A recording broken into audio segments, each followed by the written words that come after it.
Um, I think that, as you well know, I think if you're wanting to create a business, most people are not thinking, I want to create a business. They're thinking, I want to,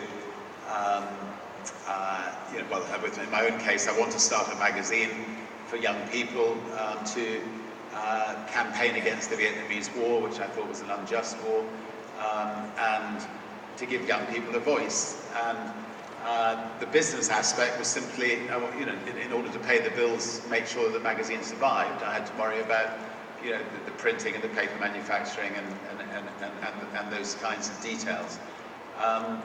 And I think most of the ventures that I've started, I've never thought, I'm going to make lots of money out of going into this. I've started them quite often out of the frustration of finding that, I couldn't achieve something unless I started it. So, the reason Virgin Records started was, a young artist called Mike Oldfield came along with a demo tape. And I loved his music, and I went to record companies and nobody would put them out. So I thought the only way of people hearing this music was for myself to form a record company and get it put out. And his first album was an album called Tubular Bells that became very successful. And on the back of that, I just noticed Mick Jagger here, we signed people like the Rolling Stones and Genesis and the Sex Pistols, and we attracted all the best bands, or many of the best bands of that era, and created a fantastic independent record label. But the business aspect was not, was not that important. And I think that, for people in this room who want to start something, they just got to think, how can I, what's not being done well by other people? How can I create something that is really going to make a difference in people's lives? And then, then hopefully, at the end of the year, you'll have more money coming in than going out. And I think that's a better way of looking at it.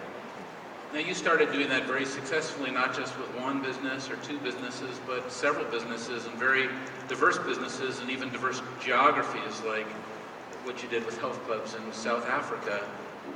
How did you get that type of business confidence to be able to span industries, span geographies? This was before the airline came along, which was the major kind of another incredible entrepreneurial leap. Where did that come from?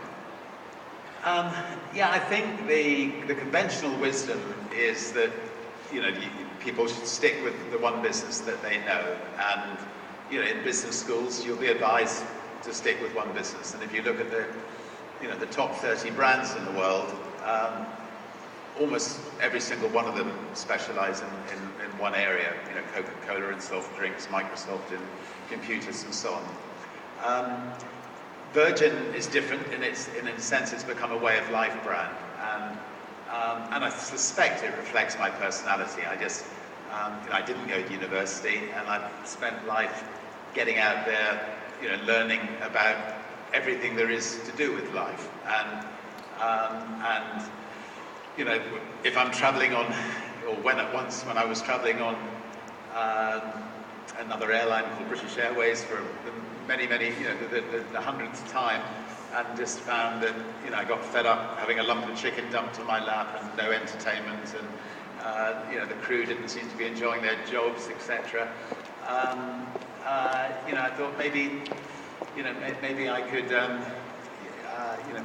could, maybe I could give it a go. And in fact, the turning point was I was trying. But it was still in there, because we talked about at that very beginning when you were 16. The concept of the student airlines.